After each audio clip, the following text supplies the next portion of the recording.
Everyone, welcome to genic. तो मैं आपसे एक्सपेक्ट करता हूं कि आपकी प्रिपरेशन बहुत ही अच्छी चल रही होगी एंड जो लास्ट के मेरे वीडियो हैं वो भी आपने वॉच किए होंगे एंड क्वेश्चंस आपको भी अच्छे लगे होंगे। कुछ लो लेवल के थे तो कुछ हाई लेवल के थे। बेटा आपसे एक बात और बोल देता हूं कि इसका बेनिफिट आपको गेट 2021 में बहुत ज्यादा देखने को मिलेगा अगर आपने प्रीवियस ईयर के क्वेश्चंस किए हैं। एंड जो क्वेश्चंस मैं करवा रहा हूं ना नेटवर्क में, सिर्फ इतना किया है ना तो भी देख लेना आप नेटवर्क के सारे क्वेश्चंस बना लोगे। ओके एंड दूसरी बात मैं आपको बता देता हूं क्योंकि नेटवर्क थ्योरम्स में Thevenin's theorem, Norton superposition theorem, reciprocity, okay इसको छोड़ के मत जाना क्योंकि इसी से क्वेश्चन बनता है। थेवेनिन तो वेरी वेरी इंपॉर्टेंट। ओके तो Thevenin plus maximum power transfer theorem, okay वहां से क्वेश्चन आता है। ओके और दूसरी बात मैं आपको बोल देता हूं क्योंकि 2 पोर्ट नेटवर्क के अपन 7 to 8 क्वेश्चन डील करेंगे जिसमें आपका 2 पोर्ट नेटवर्क पूरा का पूरा अच्छे से आपका प्रॉपर अच्छे वे में हम उसको डील करेंगे। दूसरी बात मैं आपको बता देता हूं 2 पोर्ट नेटवर्क में आपको फॉर्मूला पता होना चाहिए। H parameter, ABCD parameter, Z parameter, Y parameter. अगर इनका इक्वेशन एंड फॉर्मूला पूरा पता है, इनका मैट्रिक्स पूरा आपको पता है ना तो आप सोल्व कर लोगे। अगर आपको इक्वेशन ही इनकी नहीं पता ना तो आप नहीं कर पाओगे क्योंकि 2 पोर्ट नेटवर्क में 90% क्वेश्चंस उसकी इक्वेशन से ही आते हैं। तो आपको इक्वेशन अच्छे से करके जाना है। और आज जो हम without time wasting next question deal करेंगे वो है क्वेश्चन नंबर 12। और आपको बहुत ही बड़ा क्वेश्चन दिख रहा होगा कि ये तो क्वेश्चन भी बहुत बड़ा है एंड 2 पोर्ट नेटवर्क का क्वेश्चन है। ओके तो देखो जितना बड़ा क्वेश्चन होता है ना उसका सॉल्यूशन उतना ही छोटा होता है। तो कभी भी हमेशा याद रखना बड़ा क्वेश्चन देख के डरना नहीं है, उसको एक बार रीड जरूर करना है क्योंकि बड़ा क्वेश्चन में कुछ होता नहीं है, बहुत ही सिंपल होता है। तो आपको सबसे पहले तो मैं आपको बोल दूं जिन्होंने जेनिक लाइव ऐप पे टेस्ट दिया था उनको अपना रिजल्ट भी पता चल गया होगा और जिन्होंने नहीं दिया था तो वो 2 मिनट के लिए वीडियो पॉज करें। सबसे पहले आप रीड करें पूरे क्वेश्चन को, स्क्रीनशॉट ले सकते हो आप यहां से। ओके सबसे पहले पूरे क्वेश्चन को रीड करें, उसके बाद ही आप सॉल्यूशन देखना। सबसे पहले आप खुद सोल्व करो तभी आपके अंदर कॉन्फिडेंस बिल्डअप होगा। ओके और मैं इसको अब आगे सोल्व करता हूं। देखो a 2 port network so below is excited by external DC source, external DC source, ठीक है। the voltage and current are measured with voltmeter and ammeter A1 and A2। Voltage को मेजर कर रहा है वोल्टमीटर V1 और V2 यहां पे लगा रखा है। ओके करंट को मेजर कर रहा है अमीटर A1 एंड A2 यहां पे लगा रखा है। All assume to be ideal. Okay ये हमने एज्यूम कर रखा है all assume to be ideal. Okay under following switch condition, under following switch condition जो आपके पास स्विच लगे हुए हैं ये देखो ये यहां पे ये आपके पास स्विच S1 है और ये आपके पास स्विच S2 है। Okay under following switch condition the reading obtain are. Okay condition 1 आपके पास ये है, कंडीशन 1 आपके पास ये है, सेकंड कंडीशन आपके पास ये है।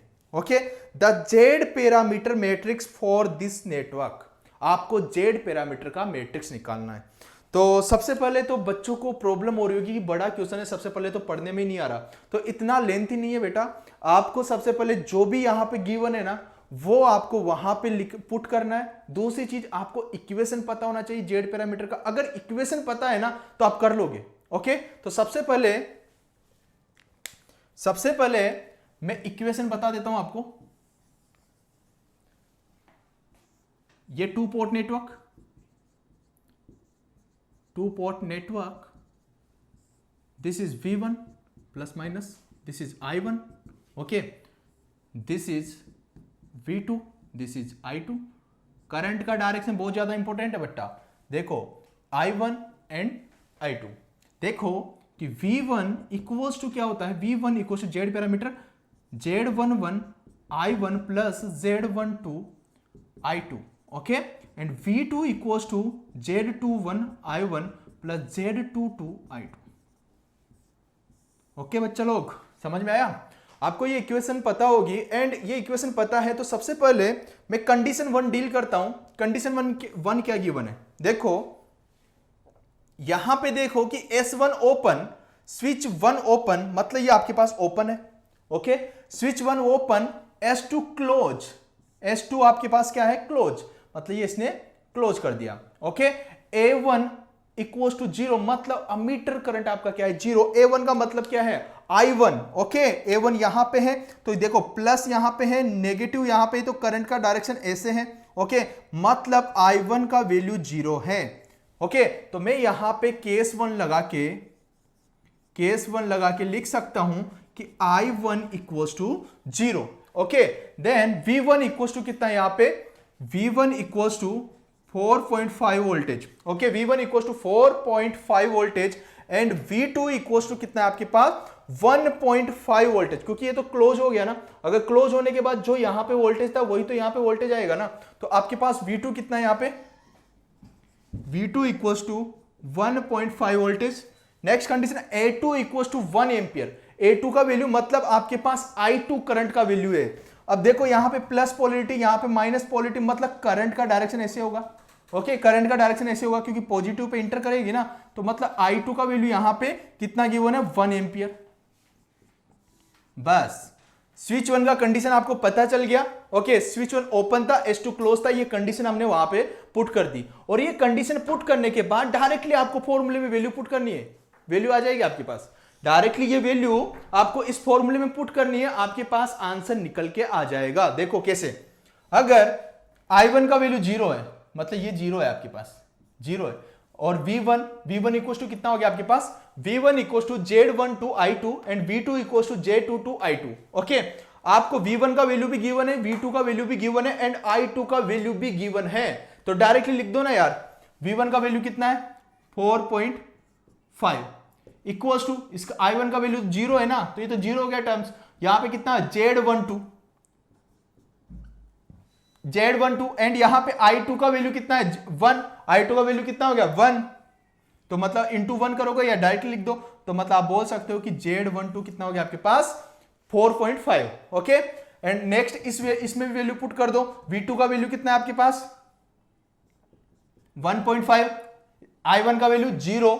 ओके, Z22 I2 का वैल्यू कितना है, 1, मतलब यही हो गया आपके पास Z22 इक्वल टू 1.5। आपके पास Z11 Z22 का वैल्यू आ चुका है। अब आपको निकालना क्या है, Z21 निकालना है, Z21 निकालना है एक तो आपको। ओके, एक तो Z21 निकालना है, एक आपको Z11 निकालना है। ओके, अब ये कैसे निकालोगे, सेकंड कंडीशन से आ जाएगा। सेकंड कंडीशन भी तो गिवन है यहां पे, सेकंड जो कंडीशन है केस 2 की कंडीशन, उससे फाइंड आउट करते हैं। देखो केस 2, अब देखो यहां पे क्या कर रहा है कि S1 को क्लोज कर रहा है, S1 को क्या कर दिया इसने, क्लोज कर दिया, ये क्लोज हो गया। क्लोज होने के बाद देखो कि जो यहां पे वोल्टेज होगा यही तो वोल्ट मीटर का वोल्टेज होगा ना, कोई रेजिस्टेंस तो है नहीं ना वहां पे, तो all assume to be ideal. Okay, तो मतलब यहां का जो वोल्टेज होगा यही तो यहां का वोल्टेज होगा, लेकिन उसने गिवन भी है वहां पे, उसने दे भी रखा है वहां पे कि S1 क्लोज है एंड S2 ओपन है, मतलब ये ओपन हो गया आपके पास। ओके, A1 का वैल्यू कितना है, 4 एम्पियर, मतलब I1 का वैल्यू कितना है, क्योंकि क्लोज होने के बाद तो वहां पे करंट तो होगी ना। ओके, क्लोज होने के बाद करंट होगी, तो I1 का वैल्यू कितना है, 4 ampere. Direction very very important, direction देखो इस डायरेक्शन, क्योंकि 2 पोर्ट नेटवर्क में ये डायरेक्शन बहुत ज्यादा इंपॉर्टेंट है, अगर डायरेक्शन चेंज हुई तो साइन भी चेंज हो जाएगा। ओके, तो देखो I1 equal to 4 ampere, V1 equal to यही तो हुआ 6 वोल्टेज, और उसने गिवन भी है V1 इक्वल टू कितना है, 6 voltage. Okay, and V2 equal to, क्योंकि ओपन सर्किट है, अगर ये ओपन सर्किट है तो 1.5 तो V2 का वोल्टेज होगा नहीं, इसलिए उसने बोल दिया कि V2 का वोल्टेज कितना है, 6 वोल्टेज। ओके, एंड A2 मतलब आपके पास कितना है, आपका I2 करंट क्या है, 0। I2 equal to 0। अब देखो I2 का वैल्यू आपके पास 0 आ गया, वैल्यू पुट कर दो ना यहां पे, इसके अंदर वैल्यू पुट कर दो, इसको ये क्या हो जाएगा आपके पास 0, ये भी क्या हो जाएगा आपके पास 0। ओके, V1 का वैल्यू पता है आपको, V2 का वैल्यू पता है। ओके, तो देखो V1 का वैल्यू कितना है, 6 वोल्टेज, एंड Z11 I1 का वैल्यू कितना है, 4 इंटू 4। ओके, एंड आपके पास नेक्स्ट इक्वेशन क्या है आपके पास, V2 का वैल्यू कितना है, 6, एंड आपके पास Z21 और I1 का वैल्यू कितना है, 4। ओके, ये इक्वेशन आ जाएगी, तो यहां से Z11 का वैल्यू निकाल सकते हो। Z11 इक्वल टू 6/4 मतलब कितना हो जाएगा 1.5। Okay 1.5 and Z21 equal to कितना हो जाएगा 6/5 मतलब 1.5। ओके मतलब आपको पता चल गया कि क्वेश्चन तो बहुत बड़ा था। ओके क्वेश्चन तो बहुत बड़ा था लेकिन उसके आंसर में कोई दम था नहीं। ओके तो आपको इस तरीके से क्वेश्चन देख के डरना नहीं है कभी भी, आपको उसको आराम से पढ़ना है एंड इजीली सोल्व करना है। ओके अब मैं इसको मैट्रिक्स की फॉर्म में लिख देता हूं, यहां पे देखो। ओके Z11 Z12 और सबसे पहले Z11 का वैल्यू पुट करते हैं 1.5 and Z12 equal to 4.5। Okay and Z21 का वैल्यू कितना है 1.5। ओके 1.5 एंड Z22 भी 1.5। तो ये आपके पास मैट्रिक्स हो गई। ओके ये आपके पास Z का मैट्रिक्स हो गया। किसका मैट्रिक्स? Z का मैट्रिक्स। अगर इसी क्वेश्चन में वो आपसे पूछता, अगर इसको रफ कर देता हूं मैं, जिन्होंने स्क्रीनशॉट नहीं लिया है वो ले सकते हैं। ओके अब देखो अगर वो आपसे पूछता कि ये सिमेट्रिकल है या नहीं तो आपका आंसर क्या होता? बताओ सिमेट्रिकल है या नहीं है। सबसे पहले तो आपको कंडीशन पता होना चाहिए कि सिमेट्रिकल का कंडीशन होता क्या है। आपको पता है कि सिमेट्रिकल कंडीशन क्या होता है, Z11 इक्वल टू Z22 मतलब क्या होता है सिमेट्रिकल। क्या होता है symmetrical. Z11 equal to Z22 मतलब क्या होता है सिमेट्रिकल। तो यहां पे ये जो डायगोनल है ना यही तो Z11 है, यही तो Z22 है। ओके तो मतलब Z11 इक्वल टू Z22 मतलब 1.5 है, 1.5 इक्वल टू 1.5। ओके मतलब सिमेट्रिकल है, मतलब ये सिमेट्रिकल है। नेक्स्ट वो आपसे पूछता कि ये रेसिप्रोकल है या नहीं है तो आप क्या बताते? देखो ना रेसिप्रोकल के लिए ये वाले चेक करते हो आप। ओके मतलब Z12 इक्वल टू अगर Z21 है तो मतलब रेसिप्रोकल है, रेसिप्रोकल। ओके तो यहां पे देखो 4.5 not equal to 1.5, 4.5 not equal to 1.5 तो आप बोल सकते हो नॉट रेसिप्रोकल। ओके रेसिप्रोकल नहीं है। तो ये आपने जेड पैरामीटर फाइंड आउट कर लिया। अब मैं आपसे पूछता हूं कि अगर इसी क्वेश्चन के अंदर आपसे पूछता कि एच पैरामीटर फाइंड आउट करो, एच पैरामीटर फाइंड आउट करो। मैं आज आपको बता देता हूं कि जब भी आपसे एच पैरामीटर की बात करता है ना तो आपको जेड पैरामीटर निकालना आना चाहिए। अगर आपने जेड पैरामीटर निकाल लिया ना तो आप एच पैरामीटर निकाल लोगे। अगर एच पैरामीटर का बस आपको इक्वेशन पता होना चाहिए कि एच पैरामीटर का इक्वेशन क्या होता है। तो सबसे पहले जब भी एच पैरामीटर का नाम आए ना तो हमेशा हमारे दिमाग में जेड पैरामीटर आना चाहिए कि जेड पैरामीटर अगर मेरे को आता है ना तो मैं एच पैरामीटर उससे इजीली निकाल सकता हूं। कैसे? सबसे पहले आपको एच पैरामीटर का इक्वेशन पता होना चाहिए। तो इक्वेशन में बता देता हूं, देखो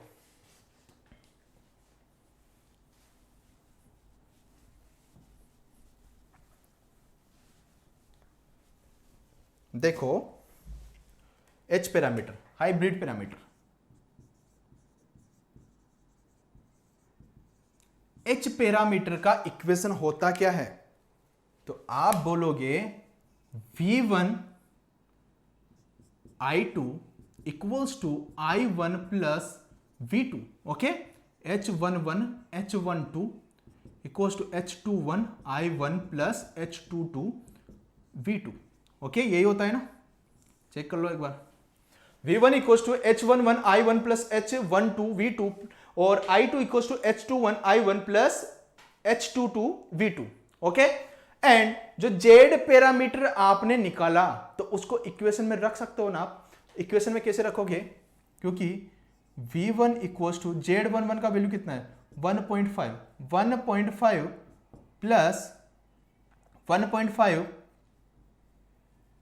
I1 plus 4.5 I2। Okay and आपके पास V2 का इक्वेशन क्या था? V2 इक्वल्स टू कितना था आपके पास? V2 का इक्वेशन क्या था आपके पास? 1.5 Z21 plus Z22 1.5 I2। Okay अब देखो कि आपको सबसे पहले इस h पैरामीटर के अंदर उसको कन्वर्ट करना है, और h पैरामीटर के अंदर कन्वर्ट करना है तो आप क्या करोगे कि सबसे पहले क्या करो कि आपके पास इधर इस साइड में आपके पास V1 और I2 होना चाहिए, इस साइड में आपके पास V1 और I2 होना चाहिए, और इस साइड में I1 और V2 होना चाहिए। तो सबसे पहले आप क्या करो कि यहां से क्या मैं I2 का वैल्यू निकाल सकता हूं ना इक्वेशन 2 से। तो I2 इक्वल्स टू क्या लिख दोगे आप, -1.5 I1 plus V2, okay, divided by 1.5। कोई बोलेगा कि ये 1.5 कहां से आया, डिवाइडेड कहां से किया, बेटा इसके साथ भी तो 1.5 है ना, ओके।